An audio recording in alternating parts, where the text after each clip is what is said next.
की बात राजीव देवासी के साथ।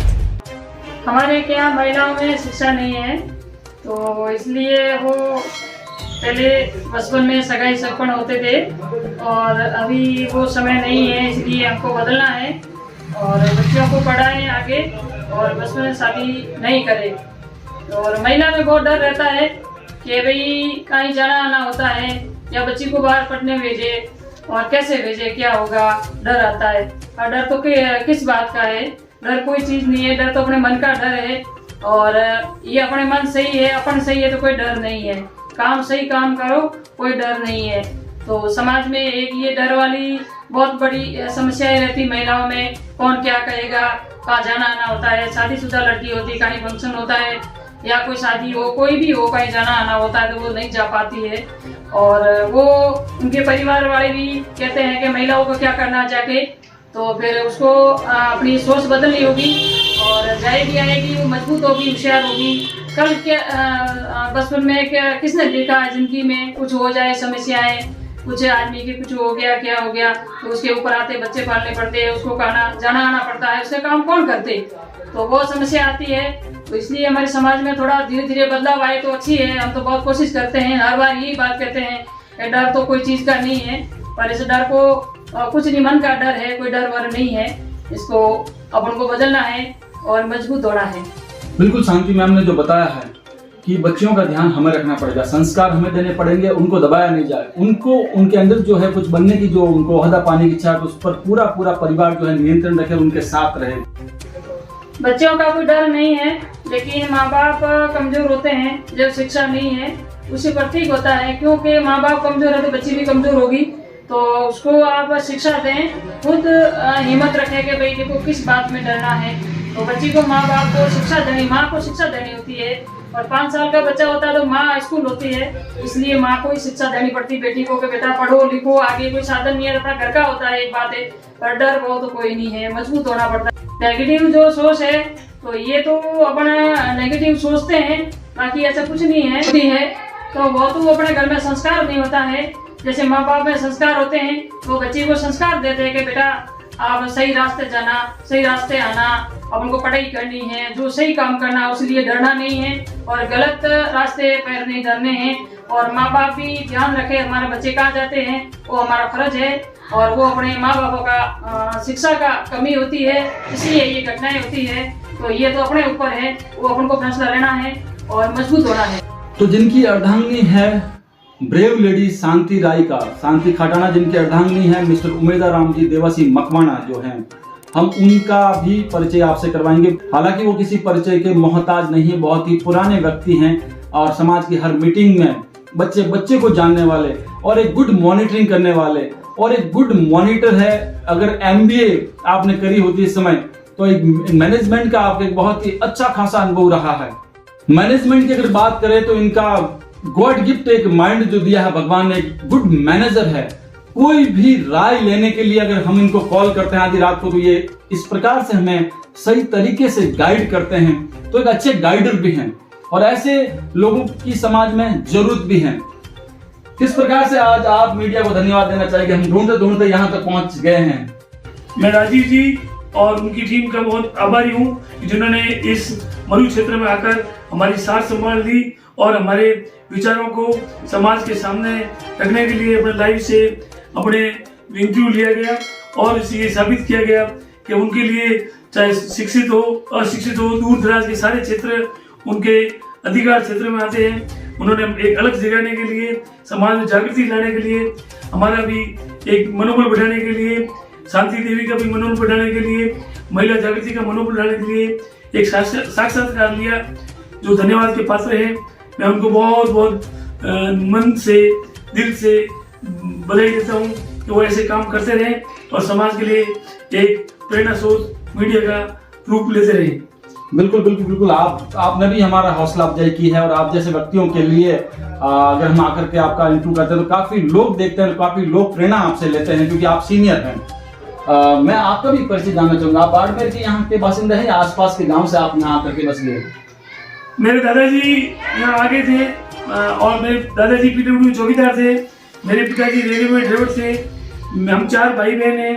एक मेरी बहन दिल्ली में रहती है, एक मेरी बहन सिरोही में रहती है, एक रानीवाड़ा में रहती है।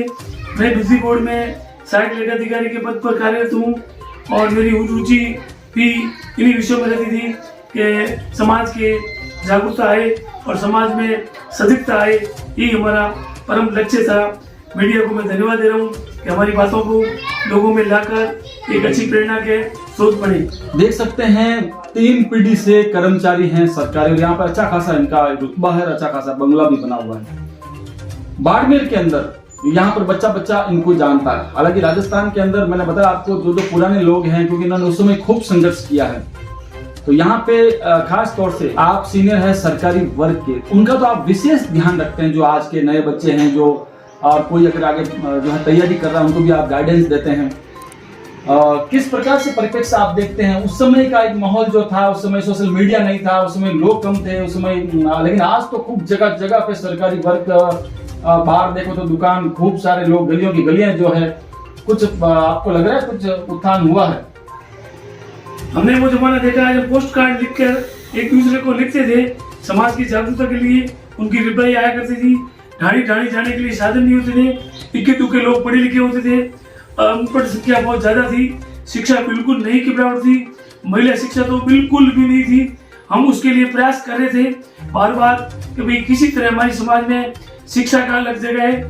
इसी श्रेणी में मैं राजीव जी के गांव बिलाड़ा गया, वहाँ एक इंदिरा बहन जी पास में खेजड़ला गांव में रहते थे। मेरी रुचि थी मैं उनसे मिलूं, उनसे मैं व्यक्तिगत रूबरू हुआ और उनसे मैंने प्रेरणा ली कि उनके अनपढ़ होकर भी 8वीं पास और उनके हस्बैंड बिल्कुल पशुपालक थे और बहुत अच्छा मैंने उनसे मिला।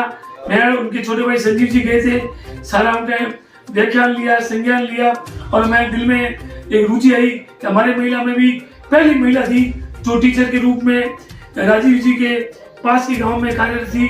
तो हमें ऐसा लगता था कि हमारे समाज में जागृति कैसे आएगी। आज वर्तमान युग में हमारे समाज में 100 डॉक्टर हैं, IAS भी है, RS भी है, लड़की के रूप में मंजू जी तहसीलदार भी है, अध्यापिका मेरी सिस्टर भी उमा देवी अध्यापिका है और खूब से लोग अध्यापक वर्ग में हैं और भी विभिन्न नर्सिंग पद पे हैं, विभिन्न पटवारी पद पर हैं। सभी वर्गों पर आज समाज का प्रत्येक बंधु हर क्षेत्र में अपनी सेवाएं दे रहा है। ये हमारे लिए सोने पर सुहागा है। हमारे जीवन काल में जीरो से समाज को हीरो बनते देखा है।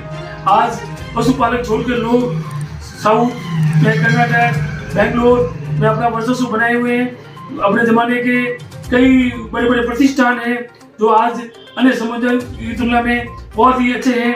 दिनों दिन प्रगति हो रही है, हॉस्टल बढ़ रहे हैं।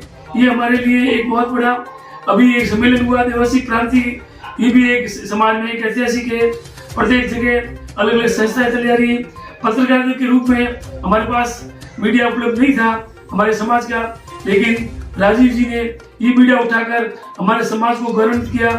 इसके लिए हमारे पास डिक्शनरी में कोई शब्द नहीं है कि छोटे से समाज, अशिक्षित समाज को मीडिया के माध्यम से कहाँ इन्होंने अपने प्रेरणा के स्रोत बढ़ाए और जगह जगह घूमकर लोगों के विचारों को प्रदर्शित किया और प्रेरणा के बनाकर मार्गदर्शन का काम किया। ये बहुत ही हमारे लिए मीडिया चौथा सिस्टम है तो हमारे समाज के लिए एक नींव का पत्थर बनकर साबित हुआ है और हमारे में जागृति लाने के लिए 4 चांद लगा दिए हैं। मेरे पास डिक्शनरी में कोई शब्द नहीं है जिससे इनका मैं धन्यवाद दे सकूं।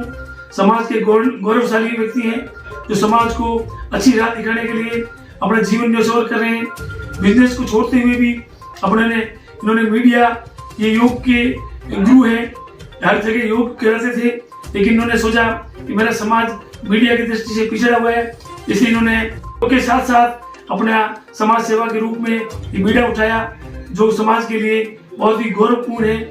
आगे आने वाली पीढ़ियों के लिए ये मार्गदर्शक बनेंगे, ये धन्यवाद के पात्र हैं, समाज इनका ऋणी रहेगा, यही हमारी इच्छा। तो बिल्कुल जो आपने बताया है उत्थान हुआ है, आपके आंखों में देखी, क्योंकि उस समय आप संघर्ष कर रहे थे, लड़ रहे थे समाज के लिए।